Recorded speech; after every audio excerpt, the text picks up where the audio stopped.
Hello everyone, it's Jeff. Back on a Monday afternoon. Hope everyone had a good weekend. I know I sure did. It was a pretty eventful one, and I'm nursing a rather badly bruised and aching arm here from my trip to Minnesota a couple weeks ago. I was playing volleyball with my daughter. We were just knocking the ball back and forth across the net, and I went to do one of these with the ball, and I'm going to turn my camera here so I can show you my arm, and it hit me like right about here, but it hasn't gotten any better in like 2 weeks, and it still hurts me like a mofo. Ugh. So, what can I tell you? Getting old sucks. But anyway, this video is a response or a comment entry to a video that James Griffiths made when his was in response to a video by Cloudy Milder, which asks the question, what are your guidelines for collecting records? I watched both videos, and it kind of inspired me to want to chime in on some of my own, but I don't know exactly how much different my answers are going to be from theirs, other than the fact that my collections probably aren't as large. But be that as it may, since I got back into vinyl collecting in 2011, I've been fairly liberal with my policy of what to buy, because at the time I had the space and I wanted to build up a collection, and of course back then I had the fortune or misfortune, depending on how you look at things, of living close to half-price books. So early going, this was right before the vinyl boom hit. There were still a lot of cheap records that were in pretty good shape to buy. So that's pretty much what I did. These days it's a little bit different. A record that went for maybe $2 or $3 at a half price back in 2011 probably now go for like $8 to $10 or higher. I don't even know if they do records that are $2 to $3 anymore. So yeah, prices have gone up for used and new, but I guess I'll just start. I don't have like 10 rules like James did for deciding whether or not to buy a record, but I have a few. Let's talk about condition first. Obviously, just like everybody else, I want the best condition record I can possibly get. Back then, 7 years ago, I would be more okay with like VG records, as long as they weren't scratched, but they could be, they could have scuffs on them or marks, provided they weren't too audible. I was okay with it. These days I have to be more picky. The storage that I had is pretty much filled up now. So I'm going to be buying another one of these. I'm just going to turn the camera. I'm going to be buying another one of these units here probably in the next week. I'm going to be making the trip to IKEA, and I'm going to be expanding my storage capabilities here out of necessity, because I'm basically using my rolling record crate as a storage. So I have to find somewhere to put these things, so I have to expand. But anyway, these days I pass on a lot more records due to condition more than anything else. VG records just don't cut it anymore. Probably the lowest I would go would be like maybe VG Plus. I'm okay with paying a little bit more if it's in better condition. You know, if I had two copies next to each other, I wouldn't necessarily go for the cheaper, worse condition one anymore the way I used to. And as far as covers, you know, record covers and sleeves go, I'm still not as picky with that. I mean, I'm more inclined to still take a record with a beat-up sleeve, assuming that the record inside is good. Of course, I have exceptions in my collection. Like, and I'm just going to show them to you real quick. I've got this copy of the Duane Allman Anthology, Volume 1. And you can see down here, it obviously got some water damage to it. On the back, it's got a lot of ring wear. Even the, you know, even the bottoms are a little split. I mean, it's still in one piece, but it's fragile. It's one of those records where the bag keeps it all together in one piece. But the records are just about mint.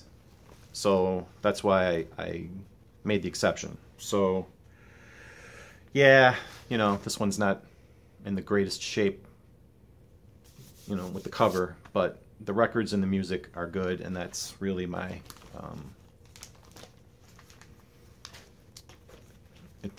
criteria for something like that. The other exception are some records that I've inherited, like from my dad. I know I've showed this many times in my early videos, but this Johnny Cash album, this Hot and Blue Guitar, is this is another one where the bag is holding it together because it's split on the top, it's split on the side, and it's only still held together at the bottom. So I cheat, and then if I ever want to pull the record out, I cheat and I pull it out of the split top. But this doesn't come out of the bag anymore because it would just fall apart. For stuff like this, it's kind of like an heirloom. You know, it's Johnny Cash's first album. It's from my dad. He bought it when it was new, so I keep it in my collection. I certainly don't play it. The record is nowhere near good enough for playing purposes. I mean, I know it looks okay on camera, even as I'm looking at it while I'm showing it, but trust me, there's a million of those little fine scratches all over it. And I did try to play this once, and it just sounded like sandpaper. So stuff like this, you know, these are the other exceptions. But like I say, they're just pretty much for show. They're not for any kind of, you know, listening pleasure type of thing. And as far as upgrading copies of albums, I don't have too many doubles in my collection. Of course, I did pull an exception. I've got two white albums, and I don't know if this has the embossed Beatles on here. I don't know if we can see that. There we go. This is another one that I found. I originally bought a white album, a reissue in 1985, and my wife marvels at how I remember this stuff. I bought it in the fall of 1985 at Wind Records in Oak Lawn, where I live now. And I distinctly remember going there and buying it, but that one has the printed, the Beatles is printed on there in like light gray ink. It's not embossed the way this one is. The only reason I picked up this was because A, it was only $1. B, it was an Apple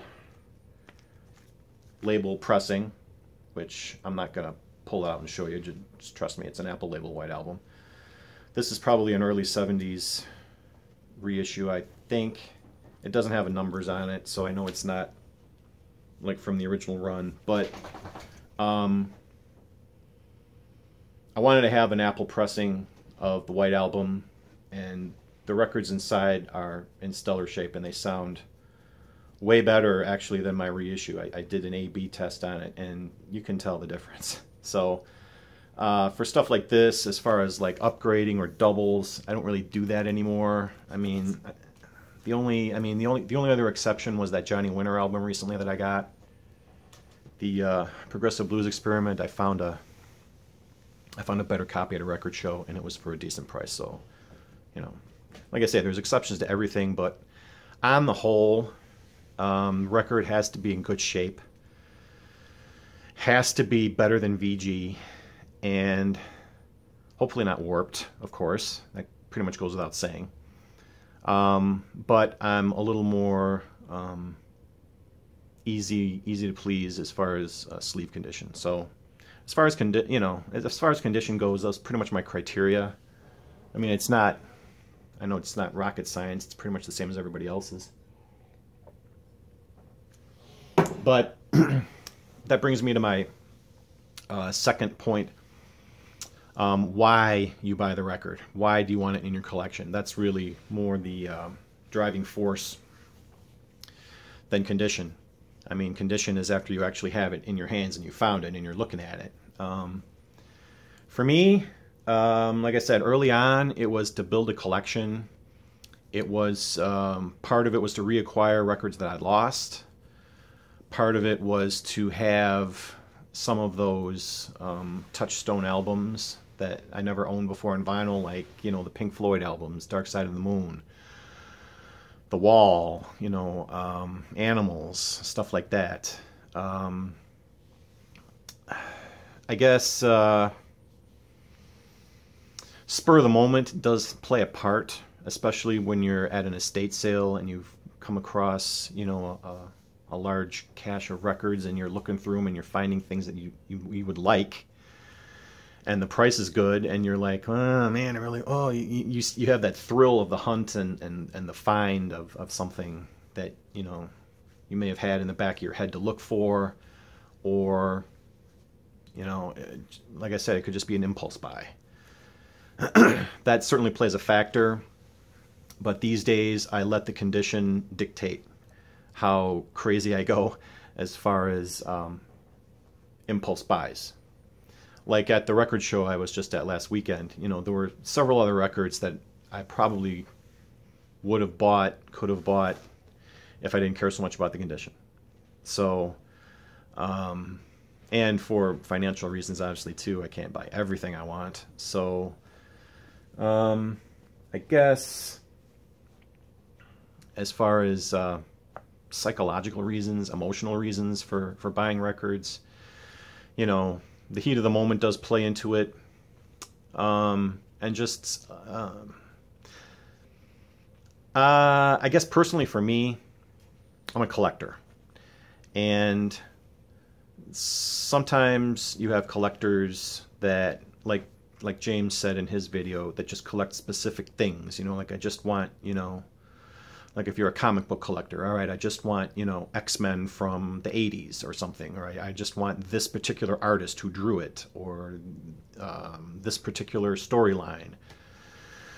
The same thing kind of goes with records. I find that as I go along, like, perfect example is Elvis Costello. I found his first album, I think his first 2 albums, at an estate sale, and I bought them. And, you know, I'll be on eBay, and then I'll see another album for kind of cheap, and, you know, I'll throw a bid in and end up winning it. And then, you know, there's a couple over here, like, people were selling the reissues that turned out to be kind of not great quality reissues, but nevertheless, I still have the copies. And before you know it, I turn around and I've got almost a complete catalog of Elvis Costello from the 70s and 80s. So it's like, well, okay, which ones don't I have? And then that becomes part of the search. You know what I'm trying to say? I figured, well, if I'm only missing like 1 or 2 albums, why not just buy them and then just have them all? See, it's that completist collector mentality that is part of my OCD when it comes to collecting, whether it's records or anything else. That definitely plays a factor into it. And of course, a lot of times on the VC, I'll watch someone's video and they'll show a record and they'll talk it up and they're like, wow, this is really good and I really like this, and they're getting all into it, and sometimes they'll do a needle drop, you know, so I can get a taste of it right then and there.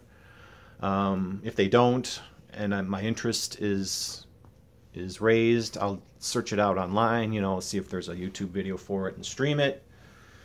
And a lot of times I'll be like, oh yeah, I really like that, I want to get that. And then once again, the heat of the moment takes over. The ease of the internet and searching for records is definitely a dangerous factor. And before you know it, I've bought like 4 or 5 albums just on other people's recommendations here. Almost all of them have been winners. That's not an issue, you know, as far as the music goes. But, you know, I'm going to turn the camera here and I'm going to show you my these are all the records here that I have yet to listen to. This crate is full.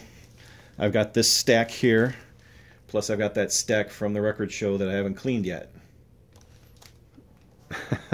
So I tend to go a little crazy at times when it comes to buying records, but the price to be paid for that is I'm running out of places to put them, and I have to cool it to save a little bit of money. And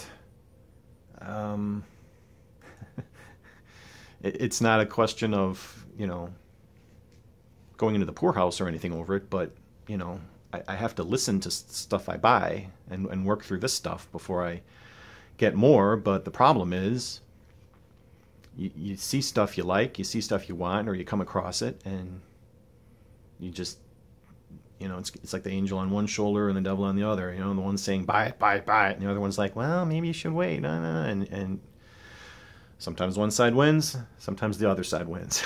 What can I tell you?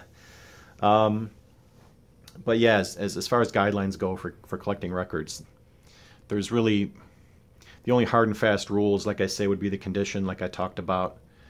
And I'm trying to be better about the heat of the moment, the spur of the moment purchases. So for other than that, I can't really think of anything else. But yeah, this was a good topic. I'm always interested to hear about why people get the records they do, why they like what they like, and beyond just, oh, this is really cool. You know, I always like to get a little bit deeper into the details. So I hope I've done that with this video. Admittedly, I do have to slow down with new purchases. Like I said, I've got to work through this crate some more. I've got to listen to a lot of what I bought and keep on making Spin Zone videos, I guess. All right, guys. Geez, it's 18 minutes and I've been babbling this entire time. So if you made it to the end, thank you. If you have collecting philosophy or guidelines of your own, shoot me a comment, or better yet, make a video of your own. And I'll talk to you guys later. Take care while I nurse this arm. Oh, it hurts. I gotta do the peace sign with the other hand this time. Sorry. I'll see you guys later.